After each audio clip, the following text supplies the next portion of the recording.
Hello दोस्तों, नमस्ते, जय माता दी। मैं अपने चैनल नेहा प्रतापगढ़ी ब्लॉग 70 में आप लोग का स्वागत करती हूँ। एक छोटा सा होली गीत प्रस्तुत करने जा रही हूँ। तो कैसा लगेगा कमेंट बॉक्स में जरूर बताइएगा।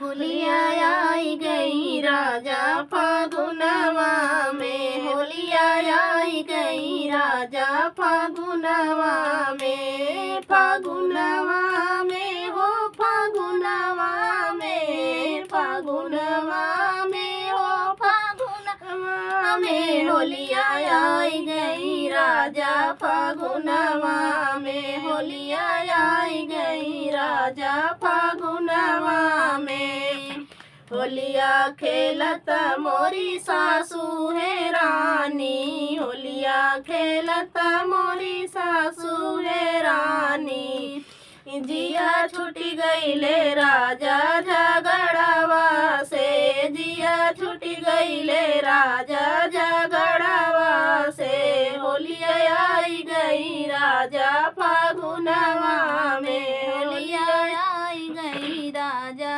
फागुनवा में, फागुनवा में हो फागुनवा में, फागुनवा में हो फागुनवा में, होलिया आई गई राजा फागुनवा में, होलिया आई गई राजा फागुनवा में।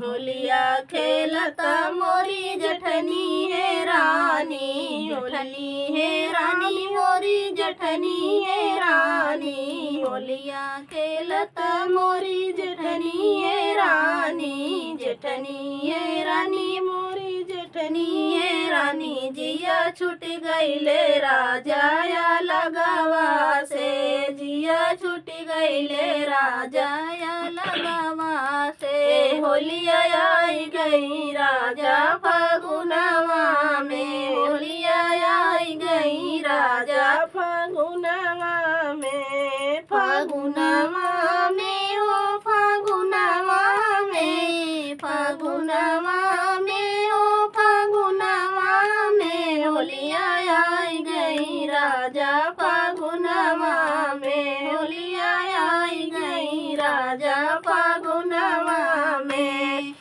होलिया खेलत मोरी ननदी है रानी, होलिया खेलत मोरी ननदी है रानी, जिया ननदी है रानी मोरी ननदी है रानी, ननदी है रानी मोरी ननदी है रानी, जिया छूट गईले राजा दाहे जवा से, जिया छूट गईले राजा दाहे जवा से, होलिया आई गई राजा फागुनवा में, होलिया आई गई राजा फागुनवा में, फागुनवा में हो फागुनवा में, फागुनवा में हो फागुनवा में, होलिया आई गई राजा फागुनवा में, होलिया आई गई राजा